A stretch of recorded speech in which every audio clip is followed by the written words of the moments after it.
নমস্কার বন্ধুরা, পূর্ণিমার রান্নাঘরে সবাইকে স্বাগত। একটা রেসিপি নিয়ে চলে আসলাম, খুব সহজে অসাধারণ টেস্টি চিড়ের পায়েস। 2 মিনিটে এই চিড়ের পায়েসটা বানানো যায়। দেখো, এখানে আমি চিড়ে এনেছি, এটা দেশি চিড়ে। এখনকার চিড়ে একবার ভেজালেই গলে যায়, কিন্তু এটা দেশি চিড়ে। এই চিড়েটাকে আমি ধুয়ে 5 মিনিট ধুয়েই রাখবো। এখানে দুধ নিয়েছি, দুধটা বেশ 5 থেকে 7 মিনিট ধিমে আঁচে একটু ফুটিয়ে নেব। প্রথমে ফুল আঁচে দিলাম, তারপরে আঁচটা ধিমে করে এইভাবে ফুটিয়ে নিলাম।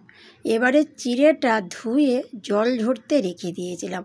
আর এরকমই চিড়ের পায়েস বানাতে গেলে দেশি চিড়ে আনবে, একটু চিড়েটা মোটা।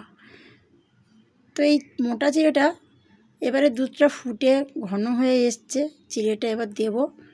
দিয়ে চিড়ে বেশিক্ষণ ফুটতে লাগে না। চালের পায়েসটা তো আলাদা, আর চিড়ের পায়েসটা বেশিক্ষণ ফুটতে লাগে না।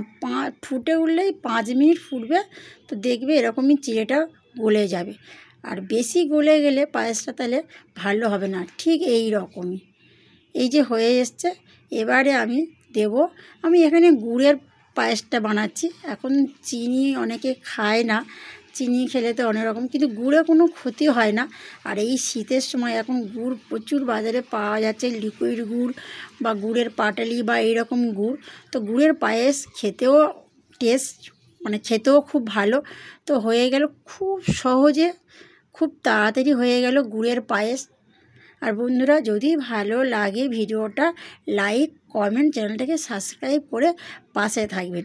এবারে তো হয়ে গেল। এবারে এর ওপরে একটু কাজু আর কিশমিশ, পায়েসের ওপরে কাজু কিশমিশ দিলে তবে পায়েসটা পরিপূর্ণ হয়। তো এখানে কাজু কিশমিশ দিলাম। আর হ্যাঁ বন্ধুরা, তোমরা কেমন রেসিপি পছন্দ করো অবশ্যই কমেন্ট করে জানিও। তো হয়ে গেল এখানে চিড়ের পায়েস। ভিডিওটা আজকের এই পর্যন্ত।